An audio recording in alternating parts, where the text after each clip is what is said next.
Bonjour Alexandre, nous sommes donc à la journée Outre-mer Développement, la JOMD 2017, qui se déroule jusqu'à ce soir 19 heures au Palais Brongniart à Paris.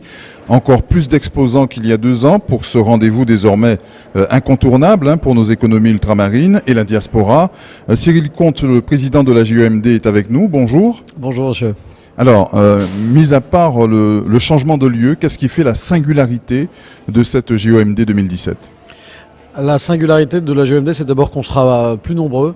Les 2 dernières JOMD qui avaient lieu au pavillon Gabriel étaient restreintes à 1500 personnes et là on a la capacité d'accueillir et nous accueillerons probablement aujourd'hui plus de 2000 personnes. Nous avons effectivement beaucoup plus de partenaires et donc beaucoup plus d'opportunités d'emploi puisque nos partenaires sont venus avec plus de 200 offres d'emploi cadres.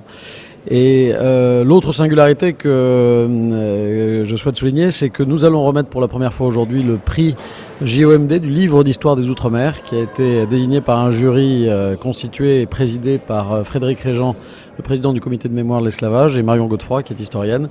Et ça va être un des moments forts de la journée, probablement vers 17h. Donc beaucoup plus d'exposants cette année par rapport aux précédentes éditions.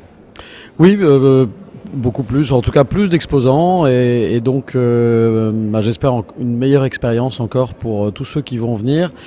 C'est le moment de montrer 2 choses à nos visiteurs qui sont souvent des talents issus des Outre-mer ou parfois des gens qui s'intéressent à l'Outre-mer sans avoir de lien avec lui.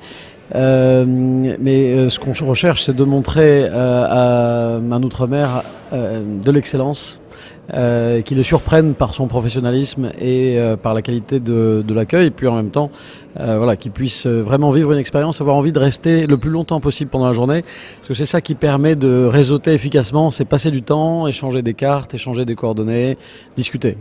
L'occasion aussi de montrer un Outre-mer créateur de richesse. Oui, écoutez, je l'espère et nos partenaires qui sont là s'attachent à justement mettre en valeur ce qu'ils font et puis à travers le cycle de conférences qui est placé sous le thème général Les Nouveaux Horizons, il y a beaucoup d'occasions de comprendre ce qui se passe justement dans les Outre-mer, quels en sont les enjeux, quels sont les défis auxquels nous sommes confrontés.